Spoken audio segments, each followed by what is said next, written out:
नमस्कार छात्रों, YouTube channel GK art पर एक बार फिर से आप सभी का बहुत बहुत स्वागत है। उम्मीद करते हैं छात्र कि आप सब बहुत अच्छे होंगे। छात्रों, आज हम भारतीय संविधान के संपूर्ण सिलेबस को पढ़ेंगे और आज हम ये जानने का प्रयास करेंगे कि भारतीय संविधान के किस टॉपिक से प्रश्न पूछे जाते हैं। यानी जब हम एक बार संविधान के सिलेबस को पूरी तरह से जान जाएंगे तो फिर आने वाले समय में किसी भी एग्ज़ाम के लिए हमको किसी प्रकार की कोई समस्या नहीं होगी।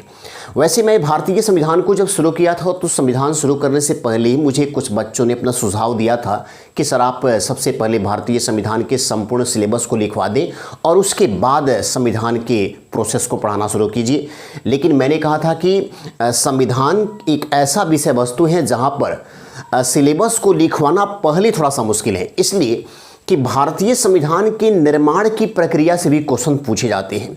भारतीय संविधान का निर्माण कैसे हुआ, भारतीय संविधान का निर्माण किन लोगों द्वारा किया गया, भारतीय संविधान में कितने चीज़ों को दिया गया है, अगर उसके बारे में हम नहीं जानेंगे तो फिर सिलेबस कैसे जानेंगे। और चूंकि अब इस जीके आर्ट चैनल पर भारतीय संविधान के ऐतिहासिक पृष्ठभूमि पर मैंने चर्चा कर दी है, भारतीय संविधान के निर्माण की प्रक्रिया की हर एक पॉइंट पर मैं डिस्कस कर चुका हूँ। तो अब यहाँ पर चूंकि आप इस बात को जान चुके हैं कि भारतीय संविधान में कुल 22 भाग हैं, 395 अनुच्छेद हैं और टोटल 12 अनुसूचियाँ हैं, तो अब इतना चीज़ों को हमको पढ़ना है कि नहीं, ये हमें अब जानना है। चूँकि इतना चीज़ तो भारतीय संविधान में है तो क्या हम हर एक पॉइंट के बारे में जानें, जितने लेसन हैं, जितनी अनुसूचियाँ हैं, जितने आर्टिकल हैं, क्या उसमें से कहीं से भी प्रश्न पूछे जाएंगे? ऐसा नहीं है। मैं आपको जो सिलेबस लिखवा रहा हूँ सिर्फ उसी सिलेबस को आप देखें और उसी से आपका एग्ज़ाम बिल्कुल कवर होगा। 99% आपके क्वेश्चन वहीं से पूछे जाएंगे, आपको कहीं कोई समस्या नहीं होगा। हाँ, ये ज़रूर है कि आप वीडियो को शुरू से लेकर अंत तक ज़रूर देखेंगे अगर संपूर्ण सिलेबस को जानना है तो।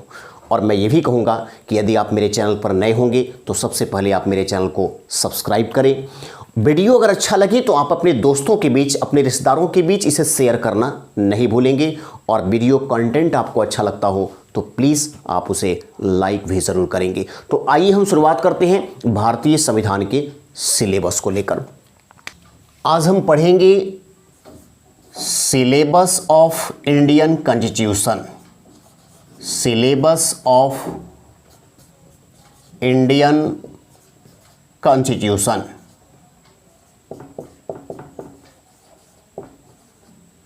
भारतीय संविधान का जो सिलेबस है, आइए उसको हम यहाँ पर कवर करें। संविधान का जो भी आपको भाग हैं उस भाग के बारे में मैं आपको बता रहा हूँ और उससे संबंधित जो आर्टिकल हैं उस आर्टिकल के बारे में मैं आपको उसके सामने लिखवा रहा हूँ कि कौन कौन से संबंधित आर्टिकल से वो लेसन संबंधित हैं। तो सबसे पहला जो हमारे संविधान का लेसन है यानी जो पार्ट है वह है संघ और उसके राज्य क्षेत्र। संघ और उसके राज्य क्षेत्र। और इसको लेकर हमको जिन जिन अनुच्छेदों के बारे में पढ़ना है वो कहाँ से कहाँ तक पढ़ना है, तो 1 से 4 तक, यानी इसमें हम 1 से लेकर 4 तक के आर्टिकल को पढ़ेंगे। अब इस लेसन में है क्या, भारतीय संविधान का जो ये पहला लेसन है संघ और उसके राज्य क्षेत्र, इस लेसन में किस बात की चर्चा की गई है, तो हम आपको बताना चाहते हैं कि भारतीय संविधान के पहले लेसन में ही भारत का परिचय कराया गया है, भारत के राज्यों के बारे में बताया गया है और भारत के केंद्र शासित प्रदेशों के बारे में बताया गया है, तथा ये भी बताया गया है कि भारत संघ का निर्माण किस तरह से हुआ है, कौन कौन से क्षेत्र उसमें शामिल किए गए हैं। हम इसी लेसन में इस बात की भी चर्चा करेंगे कि भारत में राज्यों का पुनर्गठन किस प्रकार से हुआ। जैसे आज़ादी के समय भारत के राज्यों की संरचना अलग तरह से थी, लेकिन 1956 में जब राज्य पुनर्गठन आयोग की सिफारिश आई और उस सिफारिश के बाद जब राज्यों का पुनर्गठन किया गया तो यहाँ से एक नई तरह के राज्यों की संरचना स्पष्ट हुई थी और उस तरह की संरचना जो उस समय दिखाई दी वही संरचना आज भी चल रही है। तो राज्य पुनर्गठन आयोग का गठन कैसे हुआ, इसके अध्यक्ष कौन बनाए गए, इसमें सहयोग देने वाले लोग और कौन कौन से थे, यानी इसके सदस्य कौन कौन से थे लोग, किस प्रकार से राज्यों का पुनर्गठन हुआ, किस राज्य के लिए राज्य बना पाना बहुत ही मुश्किल काम हुआ, राज्यों का निर्माण किस आधार पर किया गया था, इस संपूर्ण बात को हम जानेंगे संघ और उसके राज्य क्षेत्र में। हम भारत के नाम का परिचय भी यहाँ पर करेंगे कि भारत के लिए किस नाम की व्याख्या हमारे संविधान में की गई है। तो इस लेसन के पढ़ने के बाद हमें बहुत कुछ भारत की जानकारी मिल जाएगी, भारत के राज्यों के बारे में जानकारी मिल जाएगी, भारत के केंद्र शासित प्रदेशों के बारे में हमको जानकारी मिल जाएगी। कुछ समय पहले तक आप यही सुने होंगे कि भारत में 29 राज्य और 7 केंद्र शासित प्रदेश हैं, लेकिन जो परिवर्तन किया गया उस परिवर्तनों के बाद अब भारत में 28 राज्य हो चुके हैं और 9 केंद्र शासित प्रदेश हो चुके हैं। तो आज भारत 28 राज्यों और 9 केंद्र शासित प्रदेशों से मिलकर बना हुआ एक संघ है। इसकी चर्चा जब मैं इस टॉपिक को पढ़ाऊंगा, जब इस लेसन को पढ़ाऊंगा, तो संपूर्ण मैं चर्चा करूंगा, भारत की संपूर्ण कहानी को यहां पर बताऊंगा। जो दूसरा लेसन है वो लेसन है नागरिकता, और नागरिकता के बारे में हमको जहां से आर्टिकल बनेगा वो आर्टिकल कहां से कहां तक बनेगा, तो ये बनेगा 5 से 11 तक। यानी भारतीय संविधान में आर्टिकल 5 से लेकर 11 तक की जो भी बातें हैं उसमें भारत में नागरिकता का प्रावधान किया गया है। यानी किसी व्यक्ति को कैसे भारत का नागरिक बनाया जाएगा, नागरिकता संबंधी हमारे देश में किस प्रकार के प्रावधान थे, नागरिकता संबंधी अधिनियम किस साल बना, नागरिकता प्राप्त करने के कितने तरीके हैं, किसी व्यक्ति की नागरिकता को कैसे समाप्त की जा सकती है, नागरिकता से संबंधित नियमों को कौन बनाता है, इन सभी बातों पर मैं एक एक करके चर्चा करूंगा। क्योंकि नागरिकता तो इधर काफ़ी ज़्यादा प्रसिद्ध भी रहा था, एनआरसी को लेकर अभी सुने होंगे कि पिछले साल बहुत ज़बरदस्त हंगामा भी हुआ था पूरे देश में। तो ये नागरिकता में एनआरसी वगैरह क्या है, इन तमाम फैक्ट की मैं आपको जानकारी यहाँ पर जब पढ़ाऊँगा तो मैं आपको दूंगा। क्या किसी विदेशी को भारत की नागरिकता दी जा सकती है, अगर दी जा सकती है तो उसके लिए क्या शर्तें बनती हैं, अगर कोई भारतीय नागरिक विदेश की नागरिकता ग्रहण करता है तो उस स्थिति में उस नागरिक की भारत की नागरिकता पर क्या प्रभाव पड़ता है, इन सारी बातों की जानकारी हम इस लेसन के माध्यम से करेंगे। चूँकि यहाँ से बहुत सारे प्रश्न आपके एग्जाम के लिए पूछे जाते हैं। उसके बाद जो हमारा तीसरा लेसन है वो बहुत ज़्यादा इम्पॉर्टेंट है और वो लेसन है आपको मौलिक अधिकार। भारतीय संविधान का जो तीसरा लेसन है यानी पार्ट जो 3 है उसमें पढ़ना है मौलिक अधिकार के बारे में, और मौलिक अधिकार की चर्चा की गई है भारतीय संविधान के आर्टिकल 12 से लेकर 35 तक में। मौलिक अधिकार, जनता को दिया गया अधिकार, जनता को भारतीय संविधान ने कौन कौन सा अधिकार दी है और उन अधिकारों की संपूर्ण व्याख्या होगी। हर एक अनुच्छेद पर हम चर्चा करेंगे, हम ये जानेंगे कि हमारा अधिकार क्या है और अगर मेरे कोई अधिकार को छीनने का प्रयास करता है तो हम उसके लिए किस प्रकार से फाइट कर सकते हैं, कैसे हम अपने अधिकारों को बचा सकते हैं। संविधान के मौलिक अधिकारों पर अतिक्रमण करने का प्रयास नहीं हो सकता है कुछ परिस्थितियों को छोड़कर। अब रही बात कि मौलिक अधिकारों से संबंधित नियमों को कौन बना सकता है, मौलिक अधिकार को अगर बढ़ाना होगा तो कौन बढ़ा सकता है, मौलिक अधिकारों को अगर घटाना होगा तो कौन घटा सकता है। जैसे कि आप सुने होंगे कि संपत्ति का अधिकार पहले मौलिक अधिकार था, लेकिन 44वां संविधान संशोधन 1978 के द्वारा संपत्ति के अधिकार को मौलिक अधिकारों की श्रेणी से हटा दिया गया था और उसको हटा करके अब एक कानूनी अधिकार बना दिया गया है, जहां इसको आर्टिकल 300A में रखा गया है। तो अब एक कानूनी अधिकार है। पहले ये संपत्ति का अधिकार व्यक्ति का मौलिक अधिकार था, तो आखिर ये संपत्ति का अधिकार क्यों हटा दिया गया, क्या उससे घाटा था, और अगर इसे हटाया गया तो इसे हटाने का अधिकार किसे मिला हुआ था, इसके बारे में जानना जरूरी है। या हमको उस संपूर्ण अधिकार, जितने टाइप के अधिकार मिले हैं, उन सारे अधिकारों की एक एक करके चर्चा होगी। वैसे तो आप जानते हैं कि मौलिक अधिकार के बारे में भारत में सबसे पहले अगर मांग किसी व्यक्ति ने रखा था तो वो थे सरदार वल्लभ भाई पटेल, और उन्हीं को जब संविधान बन रहा था यानी संविधान सभा में संविधान बनाने की प्रक्रिया चल रही थी, तब मौलिक अधिकार समिति के अध्यक्ष वल्लभ भाई पटेल ही बनाए गए थे, क्योंकि इस बारे में उनको अच्छी खासी जानकारी भी थी। अब आइए देखते हैं चौथा लेसन क्या कहता है। चौथा लेसन है नीति के निर्देशक तत्व। नीति के निर्देशक तत्व, नीति के निर्देशक तत्व जिसकी व्याख्या है भारतीय संविधान के आर्टिकल 36 से लेकर 51 तक में। नीति के निर्देशक तत्व। जब भी कोई राज्य सरकार गठित होती है तो उस राज्य सरकार का अपने राज्य की जनता के प्रति क्या कर्तव्य है।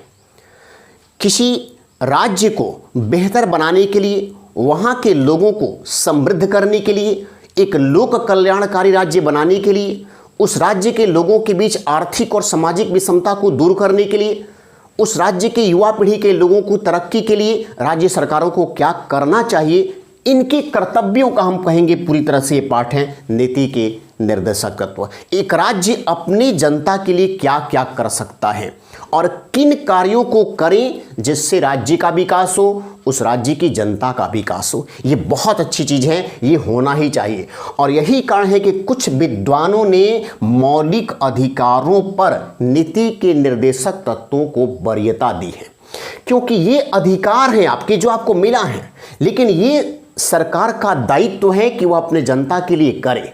अगर जनता के लिए आप कर रहे हैं तो हमको तो खुद ही अपने आप मौलिक अधिकार वो सारे मिल जाएंगे, हमें किसी प्रकार की कोई समस्या नहीं होगी। तो ये भी बहुत इंपॉर्टेंट टॉपिक है और ख़ास करके आप सुने होंगे कि ये क्वेश्चन तो एकदम इसका लेसन का ही क्वेश्चन पूछता है सीधे कि नीति के निर्देशक तत्वों को किस देश के संविधान से लिया गया है। कई बार ये क्वेश्चन पूछा गया है, आयरलैंड के संविधान से लिया गया है। अब इसमें कितने सारे नियम हैं, हर एक नियम में किस किस बात की व्याख्या की गई है, उस संपूर्ण बात को हम यहाँ पर जानेंगे। उसके बाद हम कहेंगे कि जो अगला लेसन शुरू होगा वो एक छोटा सा लेसन है लेकिन बहुत ही इंपॉर्टेंट टॉपिक है वो भी, जिसमें हमको क्या पढ़ना है, मौलिक कर्तव्य।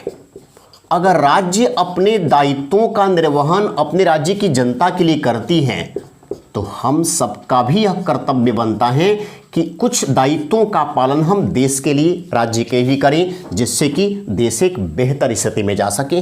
तो हमारा कर्तव्य क्या है, इसकी चर्चा की गई है 51 के क में, यानी इस टॉपिक में पूरी तरह से सिर्फ एक ही आर्टिकल है और इस आर्टिकल में किस बात की व्याख्या की गई है, मौलिक कर्तव्य की।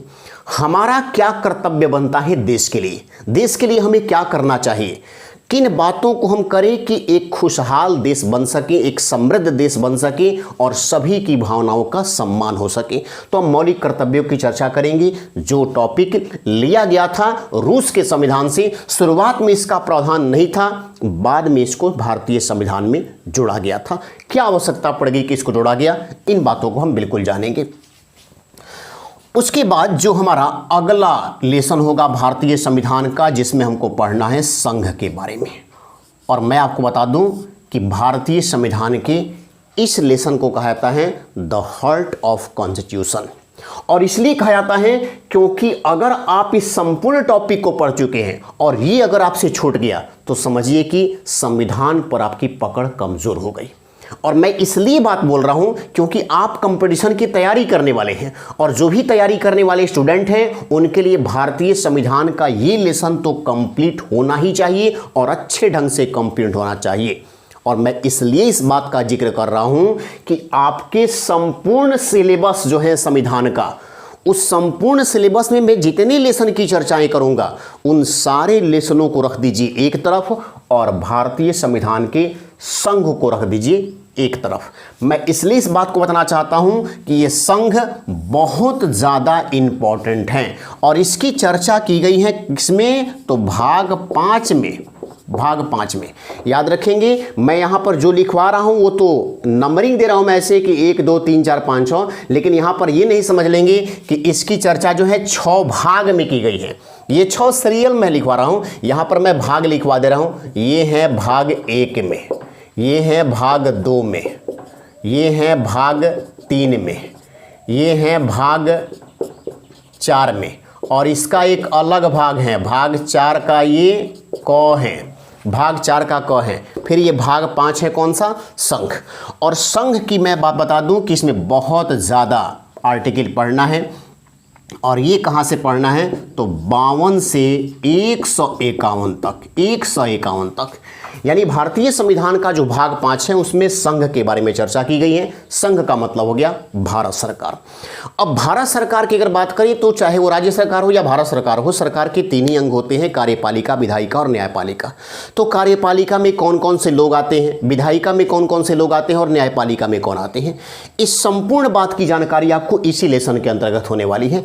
इसी लेसन में हम ये पढ़ने वाले हैं कि भारत के राष्ट्रपति कौन होते हैं, भारत के राष्ट्रपति का चुनाव कैसे होता है, भारतीय राष्ट्रपति की क्या योग्यता होती है, भारत में राष्ट्रपति को वेतन कितना मिलता है, भारत में राष्ट्रपति अपना त्यागपत्र किसको देता है, भारत में राष्ट्रपति अपना शपथ किससे लेता है, भारत के राष्ट्रपति का कार्य एवं अधिकार क्या होता है। ठीक उसी प्रकार से उपराष्ट्रपति के बारे में जानकारी हासिल करेंगे, भारत के मंत्री परिषद के बारे में जानकारी हासिल करेंगे। मंत्री परिषद जिसका हेड स्वयं प्रधानमंत्री होता है, तो प्रधानमंत्री भी उसी में आएंगे, तो प्रधानमंत्री के बारे में जानेंगे। इसी संविधान के लेसन में हम भारतीय संविधान के संसद के बारे में पढ़ेंगे। संसद क्या चीज होती है, संसद के कितने सदन हैं, लोकसभा, राज्यसभा, इसके बारे में चर्चाएं होगी। लोकसभा का कोई सदस्य कैसे बन सकता है, राज्यसभा का कोई सदस्य कैसे बन सकता है, क्या उसकी योग्यताएं होती हैं, किसी सांसद की योग्यता को हम कैसे निर्योग्य घोषित कर सकते हैं, किसी सांसद के बारे में हम जानकारी को जब हासिल कर लेंगे तो हमें इस बात की भी जानकारी मिल जाएगी कि एक सांसद को क्या क्या पावर दिया गया है, वो क्या क्या देश के लिए कर सकता है, किन किन नियमों को बना सकता है, सांसद अपना त्यागपत्र किसको देता है, शपथ अपना किससे लेता है, इस बारे में भी यहाँ पर चर्चाएं होगी। और साथ ही साथ यहीं पर हम पढ़ेंगे सुप्रीम कोर्ट के बारे में। देश में सुप्रीम कोर्ट का गठन किस प्रकार से किया गया, शुरुआत में सुप्रीम कोर्ट में कितने न्यायाधीश थे, सुप्रीम कोर्ट का गठन क्यों किया गया था, ये प्रावधान कहाँ से लिया गया, भारतीय संविधान में सुप्रीम कोर्ट को कौन कौन से अधिकार दिए गए हैं, ये सारी चर्चाएं आपको संघ में ही होगी। इसी में हम कैग के बारे में पढ़ेंगे। हालांकि कैग के बारे में मैंने एक वीडियो पहले से ही ऑलरेडी बना दिया है, तो मुझे अब यहाँ पर पढ़ाने की आवश्यकता नहीं पड़ेगी, आप मेरे उस वीडियो को देख लीजिएगा। साथ ही साथ इसी में आपको आएगा महान्यायवादी के बारे में। अटॉर्नी जनरल ऑफ इंडिया क्या होता है, उसकी नियुक्ति कैसे होती है, उसकी योग्यताएं क्या होती हैं, वो अपना त्यागपत्र किसको देता है, शपथ किससे लेता है, कार्य क्या करता है, अटॉर्नी जनरल के बारे में जानेंगे। साथ ही साथ हम भारतीय संविधान के जो संसदीय व्यवस्था बनाई गई है, उस संसदीय व्यवस्था में कौन कौन सी संसदीय शब्दावली होती है, जैसे सुनते होंगे आप प्रश्नकाल, शून्यकाल, लेखांकित प्रश्न, अलेखांकित प्रश्न, तारांकित प्रश्न, इस प्रकार से प्रश्न पूछे जाते हैं। इसके बाद से आधे घंटे की चर्चा, वॉकआउट करना, ये सब क्या है, संसदीय जो मतलब प्रक्रियाएं देखने को मिलती हैं वो जानेंगे। प्लस संसद में कौन कौन सी समितियां होती हैं, उन समितियों का गठन कैसे किया जाता है। तो बहुत लंबा चौड़ा लेसन है, लेकिन बहुत ज़्यादा इंपॉर्टेंट, क्योंकि अगर आप ये पढ़ लेते हैं तो समझिए कि आपको संविधान पर एक प्रकार से पकड़ बन जाती है, और इतनी अच्छी पकड़ बनेगी कि आपसे फिर कोई क्वेश्चन मिस हो सके, ये मैं कह सकता हूं दावे के साथ कि ऐसा नहीं होगा। चलिए अब देखते हैं भाग 6 में क्या पढ़ना है, और सीरियल के हिसाब जाएंगे तो ये कितने नंबर पर, 7वें नंबर पर। भाग 6 में 7वें नंबर पर देखिए कौन आ रहा है सीरियल में, राज्य। जिस प्रकार से हमको सेंट्रल गवर्नमेंट के बारे में पढ़ना है, उसी प्रकार से हमको स्टेट गवर्नमेंट के बारे में पढ़ना है। और स्टेट गवर्नमेंट के बारे में जिस लेसन में हमको भारतीय संविधान का पढ़ना है, वो लेसन कौन सा है, भाग 6 है। अब इसकी चर्चाएं कहां से कहां तक होगी, तो 152 से 237। जिस प्रकार से भारत सरकार में राष्ट्रपति होते हैं, उपराष्ट्रपति होते हैं, प्रधानमंत्री होते हैं, संसदीय व्यवस्थाएं होती हैं, महान्यायवादी होते हैं, कैग होते हैं, सुप्रीम कोर्ट होता है, उसी प्रकार से जब हम राज्य में आएंगे तो राज्यपाल होते हैं, मुख्यमंत्री होते हैं, मंत्री परिषद राज्यों की होती है। उसी प्रकार से अगर हम देखें तो हाई कोर्ट होता है, राज्यों में विधानसभा, विधान परिषद होता है, एमएलए, एमएलसी होते हैं। तो इन लोगों का किस प्रकार से प्रक्रियाएं सब होती हैं, कौन इनको नियुक्ति करेगा, क्या इनकी योग्यताएं होनी चाहिए, ये अपना निर्वाचन किस प्रकार से कराते हैं, या यूँ कहे कि ये अपना त्यागपत्र किसको देंगे, ये शपथ किससे लेंगे, क्या इनको कार्य के बदले में वेतन मिलेगा, वेतन कहाँ से दिया जाएगा, क्या कर सकते हैं ये, इन सब बारे में हम यहाँ पर चर्चा करेंगे। यानी भारत सरकार के बारे में संपूर्ण कहानी हम भाग 5 में, और राज्य सरकार के बारे में संपूर्ण कहानी हम भाग 6 में। यानी हम कह सकते हैं कि ये 2 ऐसे लेसन है भारतीय संविधान के जो हमें राजनीति के बारे में सही मायने में सिखाते हैं कि पॉलिटी क्या चीज़ होती है, पॉलिटिक्स क्या है, राजनीति क्या है, इन 2 लेसन को पढ़ेंगे, बहुत कुछ बातों को आप जान जाएंगे। यहीं से आप चुनाव भविष्य में कभी लड़ने का विचार भी होगा तो मैं आपको संपूर्ण बातों को बताऊंगा, क्या आपके लिए योग्यता होनी चाहिए, कैसे आप चुनाव लड़ सकते हैं, चुनाव लड़ने के लिए क्या क्या शर्तें हैं यहाँ पर, ये सारी बातें मैं आपको एक एक करके चर्चा करूंगा। फिर देखिए, आपका संघ और राज्य पढ़ने के बाद जब ये दोनों लेसन पढ़ लेंगे तो मैं आपको बताना चाहता हूं कि 7 और 8 को आपको पढ़ने की आवश्यकता नहीं है, क्योंकि 7 में वैसी कोई चीज़ नहीं है जिसको आज के डेट में हम देखें कि वो हमारे संविधान में उपयोगिता वाली चीज़ है, क्योंकि वो निरसित हो चुका है। और भारतीय संविधान के अगर भाग 8 को देखें तो भाग 8 में हमको क्या पढ़ना है, संघ में जो राज्य हैं और राज्यों के साथ कुछ ऐसे भी हमारे क्षेत्र के एरिया हैं जिनको हम केंद्र शासित प्रदेश कहते हैं, तो केंद्र शासित प्रदेशों के बारे में पढ़ना है। तो केंद्र शासित प्रदेशों के बारे में तो हम यहीं पर चर्चाएं कर लेंगे जब हम पहला लेसन पढ़ेंगे। तो फिर हमको एक स्पेशल भारतीय संविधान के लेसन 8 को पढ़ने की आवश्यकता नहीं पड़ेगी, क्योंकि कौन कौन से केंद्र शासित प्रदेश हैं बस इतना ही जानकारी आपको पूछा ही जाता है। उस केंद्र शासित प्रदेशों की राजधानी कहाँ कहाँ है, तो यहां पर देखें, अब आपको 5 और 6 के बाद सीधे पूछा जाएगा क्वेश्चन कहां से, भाग 9 से। भाग 9 से पूछा जाएगा और सीरियल से जैसे हम आ रहे हैं 1 2 3 4 5 6 7, तो उसके बाद सीधे हम आएंगे किस पर, 8वें टॉपिक पर। यानी बता रहा हूं कि 8 लेसन आपके लिए अभी इंपॉर्टेंट बनने जा रहे हैं। और देखिए कौन कौन से लेसन इंपॉर्टेंट बन रहे हैं उसमें। ये तो सीरियल हो गया कि 8 अभी तक हम लोग मतलब जानकारी के तौर पर ला दिए हैं, लेकिन लेसन कौन कौन से हैं, 1 2 3 4, 4 का क, 5 6 और सीधे उसके बाद 9। इसमें क्या पढ़ना है, पंचायती राज व्यवस्था, पंचायती राज व्यवस्था। और पंचायती राज व्यवस्था के बारे में जो जिक्र किया गया है उसके बारे में बता दूं कि इसमें कौन सा आर्टिकल है, तो आर्टिकल है 243 और फिर 243 क से अड़ा तक, यानी कुल 16 आर्टिकल की इसमें चर्चा करनी है। पंचायती राज व्यवस्था, मुखिया जी की सरकार के बारे में आप सुनते होंगे, पंचायतों का गठन किस प्रकार से होता है, पंचायतों में आरक्षण का सिस्टम किस प्रकार से होता है, पंचायत के लिए योग्यता क्या होती है, पंचायत में कितने प्रकार के पोस्ट को सृजित किया गया है, पंचायत की किस पोस्ट के लिए जो व्यक्ति चुनाव लड़ता है उसको शपथ कौन दिलाता है, वो अपना त्यागपत्र किसको दे सकता है, पंचायतों की शुरुआत जो है किस तरह से की गई थी, उसके लिए कौन सी समितियां बनाई गई थी ताकि इस सिस्टम को लाया जाए, कौन सी समिति उसमें सफल रही, कौन सी समिति उसमें असफल रही। इस हर एक पॉइंट के बारे में चर्चा यहाँ पर आपको भाग 9 में होगी, जहाँ पर हम पंचायती राज व्यवस्था की जिक्र करेंगे। और मैं आपको बताना चाहता हूँ कि भाग 9 का क ये एक ऐसा लेसन है जहाँ पर हमको अगर गांव से बाहर निकले शहर की तरफ प्रवेश करें तो हमको इसमें नगर पालिका में बारे में पढ़ना है। तो जब गांव के बारे में यहाँ डिस्कस करेंगे तो यहीं पर हम लगे हाथ नगर पालिका की भी चर्चा कर लेंगे, हमको एक अलग से लेसन बनाकर पढ़ने की आवश्यकता नहीं पड़ेगी। हालांकि भारतीय संविधान में एक अलग लेसन दिया गया है नगर पालिका के लिए, भाग 9 का क, लेकिन हम अलग से उसको नहीं पढ़ेंगे, हम इसी में पढ़ के उसको भी समाप्त कर लेंगे। लेकिन हाँ, ये जरूर समझेंगे कि भाग 9 के क में ही वो बातें हैं, ठीक है। अब देखिए, अब स्पेशली हमको इसके बाद कहाँ सीधे जाना है, भाग 15 में सीधे। अब उसके बाद हमको भाग 15 में आना है जहाँ से क्वेश्चन पूछे जाएंगे। मैं आपको जिन जिन टॉपिकों का नाम लिखवा रहा हूँ याद रखिएगा, वहीं से आपके क्वेश्चन पूछे जाएंगे, वहीं से पूछे गए हैं वहीं से पूछे भी जाएंगे। भाग 15 में जब आएंगे तो सीरियल के हिसाब से कौन सा टॉपिक हम पढ़ेंगे, 9 पढ़ेंगे, है ना। लेकिन ये लेसन कौन सा है, भाग 15 है। और इसमें हमको क्या पढ़ना है, तो इसमें हमको जिन चीज़ों के बारे में पढ़ना है उसमें पढ़ना है निर्वाचन।